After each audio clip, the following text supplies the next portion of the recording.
Hi hello ನಮಸ್ಕಾರ. ಭುವನಗಿರಿ ಭುವನೇಶ್ವರಿ ಚಾನಲ್ಗೆ ತಮ್ಮೆಲ್ಲರಿಗೂ ಪ್ರೀತಿಯ ಸುಸ್ವಾಗತ.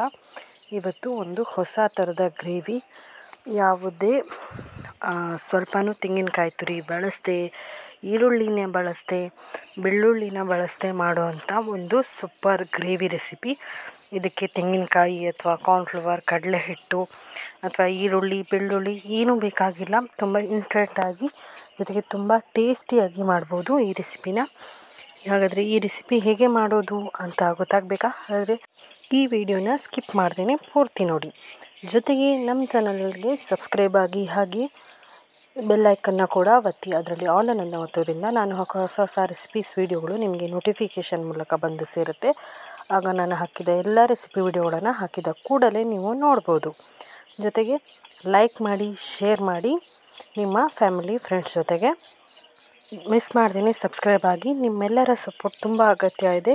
ಪ್ಲೀಸ್ ಸಪೋರ್ಟ್ ಮಾಡಿ, ಸಬ್ಸ್ಕ್ರೈಬ್ ಮಾಡಿ. ಹಾಗಾದರೆ ಬನ್ನಿ ಇವತ್ತಿನ ಮಶ್ರೂಮ್ ಗ್ರೇವಿ ಹೇಗೆ ಮಾಡೋದು ಅಂತ ನೋಡೋಣ. ಅದು ಕೂಡ ತೆಂಗಿನಕಾಯಿ, ಈರುಳ್ಳಿ, ಬೆಳ್ಳುಳ್ಳಿ ಏನೂ ಬಳಸ್ತೇನೆ. ಮೊದಲಿಗೆ ಮಶ್ರೂಮ್ನ ಕ್ಲೀನ್ ಮಾಡ್ಕೊಬೇಡ. ಇದು ಹುತ್ತದ ಅಣಬೆ ಅಂತಾರೆ. ಇದನ್ನು ಹೇಗೆ ಕ್ಲೀನ್ ಮಾಡ್ಕೊಳ್ಳೋದು ಅಂತ ನೀವು ಪೇಟೆಯಲ್ಲಿ ಸಿಗುವಂಥ ಮಶ್ರೂಮ್ನಲ್ಲಿ ಕೂಡ ಈ ಗ್ರೇವಿನ ಮಾಡ್ಬೋದು.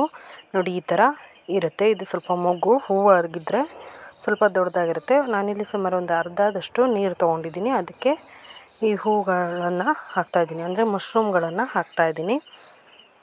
ಮಶ್ರೂಮ್ನ ಹಾಕಿ ಒಂದು 5 ನಿಮಿಷ ಚೆನ್ನಾಗಿ ನೆನೆಯೋದಕ್ಕೆ ಬಿಟ್ಬಿಡಬೇಕು. ಯಾಕಂದರೆ ಮಣ್ಣೆಲ್ಲ ಹತ್ತಿರುತ್ತಲ್ವ, ಅದು ನೆಂದರೆ ಕ್ಲೀನಾಗಿ ಬಿಡುತ್ತೆ. ಹಾಗಾಗಿ ಈಗ 5 ನಿಮಿಷ ಆಗಿದೆ. 5 ನಿಮಿಷದ ನಂತರ ಚೆನ್ನಾಗಿ ಕೈ ಹಾಕಿ ಈ ಥರ ಮಿಕ್ಸ್ ಮಾಡಿಬಿಟ್ಟು ಒಂದು ಪ್ಲೇಟ್ಗೆ ತಗೋಬೇಕಾಗತ್ತೆ.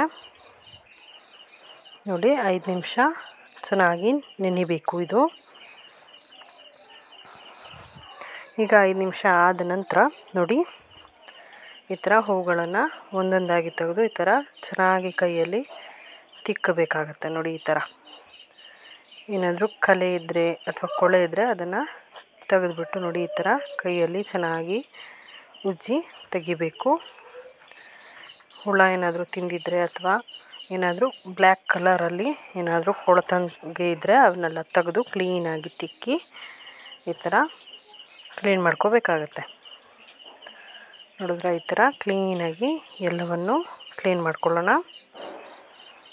ಈಗ ಈ ನೀರನ್ನು ಚೆಲ್ಲಿಬಿಟ್ಟು ಬೇರೆ ನೀರನ್ನು ಹಾಕ್ಕೋಬೇಕಾಗತ್ತೆ. ಬೇರೆ ನೀರನ್ನು ಹಾಕಿ ಮತ್ತೊಂದು ಸಲ ಆ ಎಲ್ಲ ಮಶ್ರೂಮ್ನ ಹಾಕಿ ಮತ್ತೆ ಅದೇ ಥರ ಕ್ಲೀನಾಗಿ ತೊಳ್ಕೊಬೇಕು.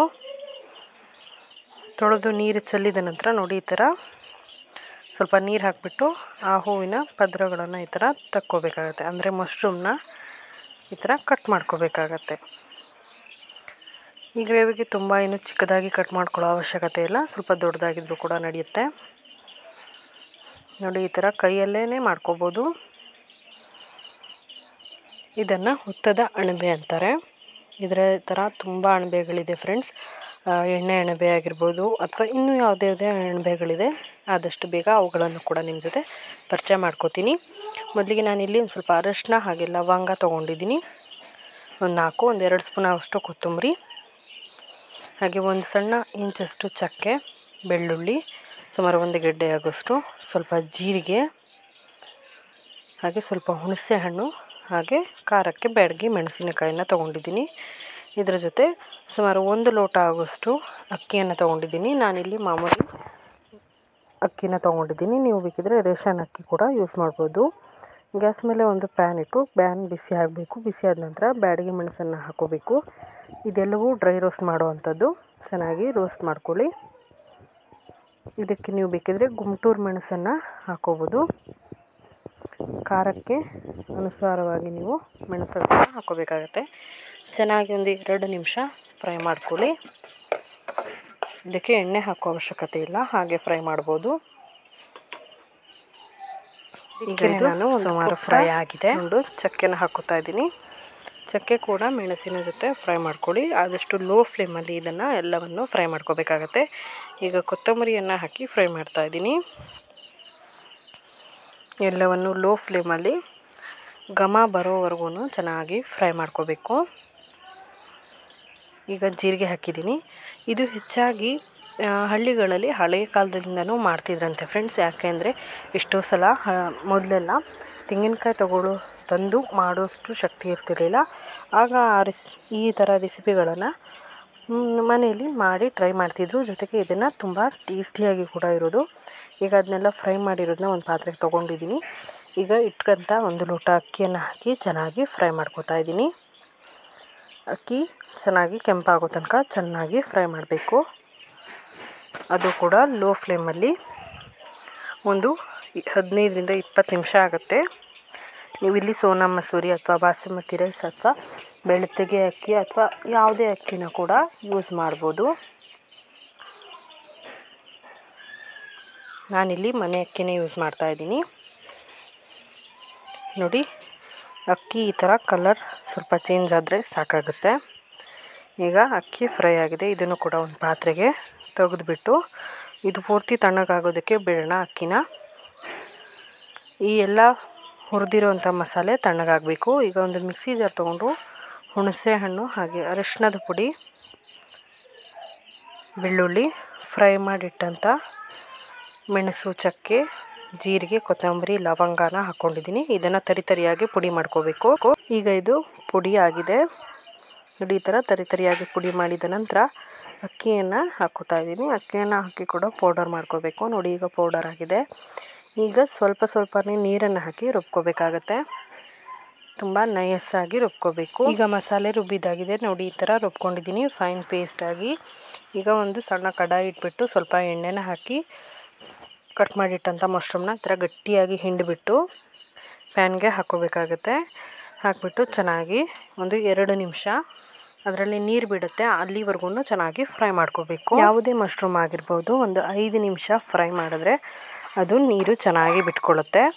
ಚೆನ್ನಾಗಿ ಒಂದು 5 ನಿಮಿಷ ಇದನ್ನು ಫ್ರೈ ಮಾಡ್ಕೋಬೇಕು. ನೋಡಿ, ಈಗ ಇದು ಇಷ್ಟೊಂದು ನೀರನ್ನ ಬಿಟ್ಕೊಳ್ಳೋದಕ್ಕೆ ಶುರು ಮಾಡಿದೆ ಆಲ್ರೆಡಿ ಅಂತ.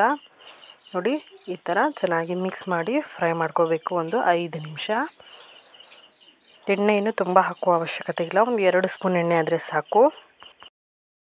ಈಗ ಮಶ್ರೂಮ್ ಫ್ರೈ ಆಗಿದೆ. ರುಬ್ಬಿಟ್ಟಂಥ ಮಸಾಲೆಯನ್ನು ನಾನು ಹಾಕೋತಾ ಇದ್ದೀನಿ. ಮಸಾಲೆ ಹಾಕಿದ ನಂತರ ಸ್ವಲ್ಪ ನೀರನ್ನು ಹಾಕಿ ಚೆನ್ನಾಗಿ ಮಿಕ್ಸ್ ಮಾಡ್ಕೋಬೇಕು. ಮಿಕ್ಸ್ ಮಾಡ್ಕೊಂಡ ನಂತರ ಮಿಕ್ಸ್ ಮಾಡ್ದೇ ಕೈ ಆಡಿಸ್ತಾನೆ ಇರಬೇಕು. ಕೈನ ಯಾವ ಕಾರಣಕ್ಕೂ ಬಿಡೋ ಹಾಗಿಲ್ಲ.